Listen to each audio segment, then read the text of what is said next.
Today is Friday, December 19th already. I'm Cindy Allen, CEO of TradeForce Multiplier, a global trade consultancy service. Welcome to Simply Trade, Cindy's version, where I base an international trade update on a Taylor Swift song. This podcast is brought to you in association with the Global Training Center. And today's song is The Manuscript. And the manuscript is actually from the Tortured Poets Department, which was released last year in 2024. But first, I'll get into why I picked that song in a minute. But first, what's happened this week in international trade? The CIT, Court of International Trade, issued a decision on the Costco injunction that was to prevent liquidation from happening for entries that were subject to the IEPA, which are the subject of the court case. But they ruled that it wasn't needed, that an injunction wasn't needed, that the Court of International Trade actually has the authority already to reliquidate entries if the Supreme Court has a finding that they're found unlawful. So that was a little bit of a surprise that they felt that they had that authority, not just that they felt that they had that authority, but that they ruled so quickly after the Costco filing. But what does this mean? Should you as an importer or should you as a customs broker tell your importer clients or as an attorney file a court action against the actual IEPA? Don't file. Is a challenge needed overall? Will each individual importer need to file something? Do you have to file before a decision is made? Can you file after a decision is made? Will it be needed? What are the next steps? Really, there's no further clarity on these issues. Most lawyers agree that you can file after a decision is made at the Supreme Court. So that's a good thing. We believe that a court decision isn't going to come till at least the first week or the second week in January when the Supreme Court is back in session. However, it's not unprecedented that they would actually issue a finding while they are not in session. So we'll see what happens. Still overall lack of clarity. Also this week, Switzerland and Liechtenstein, my favorite country to say, reached a trade deal. And it was actually retroactive to November 14th. As usual with all the trade agreements, there are some idiosyncrasies overall to the trade deal. So if you're doing trade with the Swiss or with Liechtenstein, please do read that or consult with your customs broker. Also, CBP released a spreadsheet on stacking to aid international trade partners in applying the tariffs correctly. I thought it was very interesting timing because they issued this after NCBFAA released a similar spreadsheet and Single & Travis issued a similar spreadsheet. So I'm glad to see the government actually issuing that. They did, however, footnote it saying that you can't use this as a legal determination. So use it at your risk, I guess. But it does appear to be accurate and will aid international trade partners overall. And also, the government announced that it had collected $200 billion in new tariffs just this year. $200 billion with a B. That's a lot of money. And they were very proud of that. And a lot of questions. Where does that money go? Does it go back to the CBP? Does it go to international trade? Actually, it doesn't. It goes right to the Treasury and goes in the general fund. So that $200 billion has gone right into the general fund to offset costs and tax cuts and things like that. So $200 billion have come out of the importers' pockets this year. So let's talk about the song, Manuscript. Manuscript is actually Taylor Swift telling a story of an experience that she had and then looking back on that experience. In her case, it was about a love story that she had reportedly with John Mayer that when she was fairly young and how she has, continued to revisit that from time to time and look back on that now that she's older and kind of releasing that whole experience. So I found it a fitting end of year type of song that allows us to ask, what's our story of trade this year? What story are we looking back on? What's the manuscript of our events that we're going to go through? So what I thought I'd do is just jot down some things that I saw this year, looking back over the story of trade. One is the use of authorities that we've never seen before. IEPA has never been used in this way.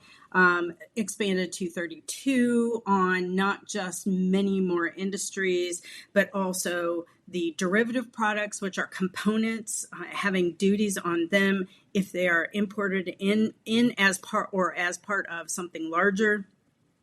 We have IEPA not just for reciprocals, which came out in August, but also for fentanyl, never used in that manner before, finding of an emergency for a trade action or an emergency for supposed trade in drugs.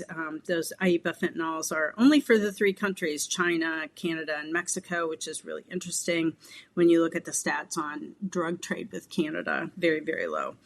The China tariffs were up, they were on, they were reduced, they were up, they were down. Now they've been, kind of suspended at the level of where they are.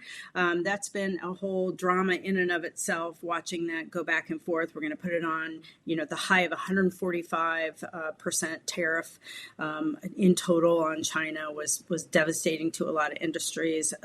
Thankfully, that was only on for a short period of time. Then the demise of de minimis. De minimis has been a large part of my life for the past 10 years, working for two international express companies. In May, we had China be suspended from de minimis, and in August, the rest of the world was suspended from de minimis. We also saw in the Big Beautiful Bill the suspension of de minimis overall in 2027. So it's a matter of time that those were going to be not available for trade partners anyway. Overall, we saw increased duties all around. As I mentioned in last week's episode, the percentage is somewhere around 17% now, when before it was 2 to 3% average duty rate. So we're trending massively up for this year.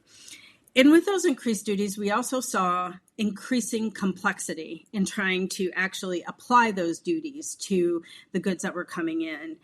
We had stacking of the tariffs, then we had the unstacking of the tariffs, then we had trade deals that came out, which are different than free trade agreements that are actually passed by Congress as an actual law. So these are just deals that are made between the government and a foreign government.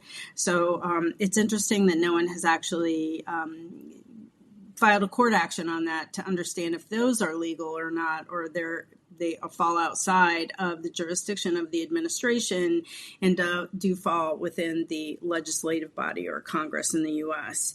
But with those free trade deals did come very specific applications of tariffs and very specific exclusions and specific instructions on how you stack that or don't stack it. That's why it became so complex, and also why CBP just issued that spreadsheet that shows you how to apply them or not, depending on the country of origin, depending on if it has a 232, if it has IEPA, if there is a trade deal. So it's really complex. That's, I think, the word of the year is complexity. Then we had court challenges that we just spoke about. We also saw some increased data requirements. For these 232s, you have to know not just what the component is, steel, for example, steel and aluminum products, but where that product was melt or cast. You have to know that country of origin and report that. So we've never had that level of duty that actually has to be reported before. So definitely additional data requirements required. We also saw much, much more extreme compressed timelines for implementations. In some cases, it was a day. There was one business day to implement a massive change in trade, whereas before those would take months. Sometimes years for international trade partners in all of the supporting industries to actually make the changes. Not just make the changes, but understand what they are, communicate them, change our systems, the entire process. So that velocity of changes has been a real challenge for international trade partners. We also see a lack of edit checks in ACE this year. Those, due to the complexity and the idiosyncrasies of all these free trade agreements and also the specific nature of the 232, it became difficult for CBP to actually layer on edit checks on tariff numbers that have more than one HTS. So they have it on the first two, which is a normal, what I would call a normal entry. However, in this year, they have up to 8 tariff numbers that can go on one line. Actually, the programming is for something like 31, 32 numbers. We haven't seen that yet, but it wouldn't surprise me if we see that in 2026. However, the edit checks are not done on those successive tariff numbers. So that made it even more complex and difficult for international trade partners to apply these correctly, because how do software providers check to ensure that they're calculating the duty correctly? They actually send the information to CBP, and if they get a reject, they know they've got it wrong, and that's in the testing phase. So if you don't have that, it's basically their best guess. Test this, calculate it manually, determine if it's correct, because they don't have that similar ability to test that automatically. So that's been a huge change for the software providers. We also have a new ACE approach overall with expanded pilots. Before, when ACE was rolled out, these were massive chunks of programming that were rolled out and delivered and tested and absorbed into the international trade environment. And now we're seeing smaller pilots that are happening across the board. For example, the GBI, the Global Business Identifier, which is actually morphed into a visibility into a supply chain, not just the companies and how the goods are moving, but what's moving on those supply chains down to the line level. The GBI pilot program expansion was actually published this year, and they do plan on building on that so that they can have greater visibility into the supply chain earlier in the process. And there's been some talk of the facilitated entry process that happens earlier in the process, or progressive filing, as I like to call it. Progressive filing is becoming a reality now based on some of these pilots. In the security world, we also saw CBP and TSA expand the ACAS requirements. Usually, ACAS requirements are expanded due to a specific threat that has happened, or a specific threat that was noticed and thwarted by the government officials and led to a few data elements in addition being required to address a specific threat.